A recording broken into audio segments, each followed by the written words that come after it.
જૂનાગઢમાં મંતવ્ય ન્યૂઝ મટિયાણા પહોંચ્યું। પ્લોટમાં પાણી ભરાયા છે। ગામમાં ઘૂંટણ સુધી પાણી ભરાયા છે। 50 જેટલા ઘરોમાં પાણી ઘૂસી જતા હાલાકીનો સામનો કરવાનો વારો આવ્યો।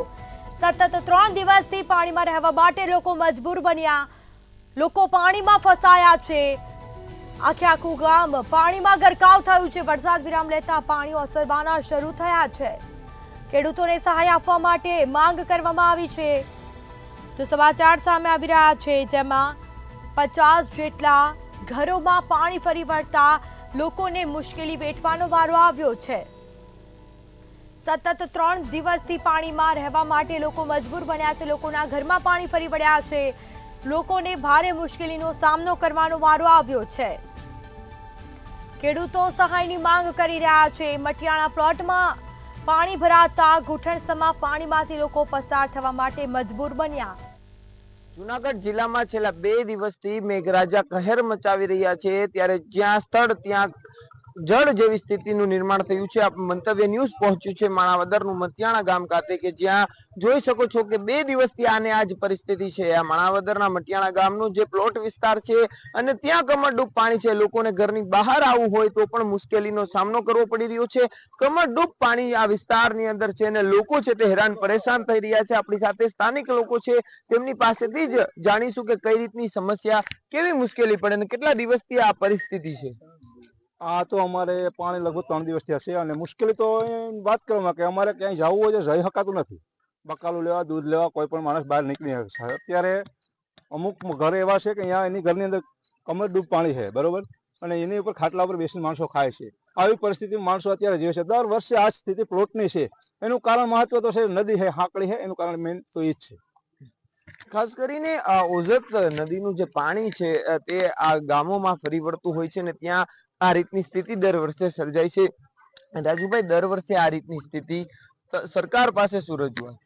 સરકાર પાસે તો રજૂઆત એ છે કે જે આ દર વર્ષે જે પરિસ્થિતિનું નિર્માણ થાય છે એનું કારણ એ છે કે ઓજત નદીના પૂર આવવાથી અહીંયા અમારા ગામના જે પ્લોટ વિસ્તારની અંદર કાયમી માટે દર વર્ષે દર ચોમાસાએ પાણી ઘૂસી જાય છે। પાણી આવવું અને ભૌગોલિક પરિસ્થિતિમાં જ્યારે રહીએ છીએ ત્યારે એ સ્વાભાવિક છે, અમે એ વસ્તુને સ્વીકારીએ છીએ।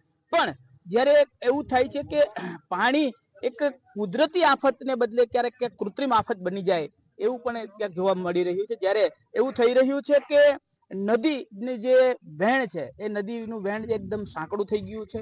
ત્યારે એ નદી મને જ્યારે વળવાવાથી મને જાણવા મળ્યું છે કે પહેલા આ નદીને ક્યાંય પારો હતો જ નહીં, પરંતુ એક એવી વાત છે કે અમીપુરનો ડેમ ભરવા માટે આ નદીને પારો બનાવવામાં આવ્યો અને અહીંથી પાણી અમીપુર સુધી લઈ જવામાં આવ્યું છે। પણ આજની સ્થિતિએ તમે જોવા જાવ તો અમીપુરનો ડેમ આ વરસાદ પહેલા ખાલી હતો। આજે જે કઈ થયું મને ખબર નથી, પણ આ વરસાદ પહેલા ખાલી હતો। એટલે જે યોજના જે હેતુ માટે કરવામાં આવી છે એ હેતુ સિદ્ધ થયો નથી અને એમની પરિસ્થિતિ એમનું જે શું કહેવાય કે નુકસાન છે એ અમારા ગામડાઓને ભોગવવું પડે છે। ત્યારે મારી સરકાર સમક્ષ એક રજૂઆત છે, માંગણી છે કે હમણાં જ જે આપણા સાંસદ સભ્યએ મુલાકાત લીધી અને મુલાકાતમાં જે વાત કરી, જે રજૂઆત કરી અને જે પેકેજ બજેટ જે ફાળવવામાં આવ્યું છે, ખરેખર જો સાચી વાત હોય તો એનો આભાર અને ગામને અને આ વિસ્તારને કાયમી માટે એનાથી છુટકારો મળશે। પણ એ વાતમાં પણ મારે એક વસ્તુ ઉમેરવી છે કે નદીને જ્યારે તમે પોડી અને રૂંડી કરવામાં આવે ત્યારે પેલા વંથલી બાજુથી ન લેતા આ માધુપુર અથવા તો જે સાઈડથી નદી એકદમ સાંકડી થઈ ગઈ છે એ બાજુથી લેજો તો એનો નિરાકરણ થશે, નહીતર નેવાનું પાણી મોભે ચડાવવા જેવી વાત થશે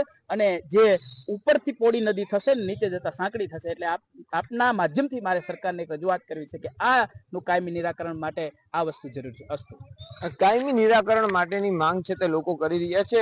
ગામની જે સ્થિતિ આપ જોઈ શકો છો કે નાના નાના બાળકો છે તેના માટે એક સ્વિમિંગ પુલ બની ગયું હોય તેવું લાગી રહ્યું છે, પરંતુ લોકો તો મુશ્કેલીમાં જ મુકાયા છે। આપણી સાથે અન્ય લોકો છે, આપણે તેમની સાથે વાત કરશું કે કઈ રીતના ઢોર આની અંદર રહેતા હોય છે, ઢોરનો ઘાસચારો કઈ રીતના હોતો હોય છે, પરંતુ આપ જોઈ શકો છો કે આ રીતની સ્થિતિ છે। કઈ રીતના ઢોર આ ગામની અંદર રહેતા હોય છે, કઈ રીતના ઢોર, તો ખાસ કરીને આપ જોઈ શકો છો કે જે રીતે સમસ્યા છે તે આ ગામમાં છેલ્લા ઘણા સમયથી જોવા મળી રહી છે અને પાણી છે તે ઓસરશે બાદમાં જ જનજીવન છે તે રાબેતા મુજબ શરૂ થશે, પરંતુ હાલ તો લોકો છે તે મુશ્કેલીમાં આ ગામની અંદર રહી રહ્યા છે। અમાર બખાઈ મંતવ્ય ન્યૂઝ મટિયાણા।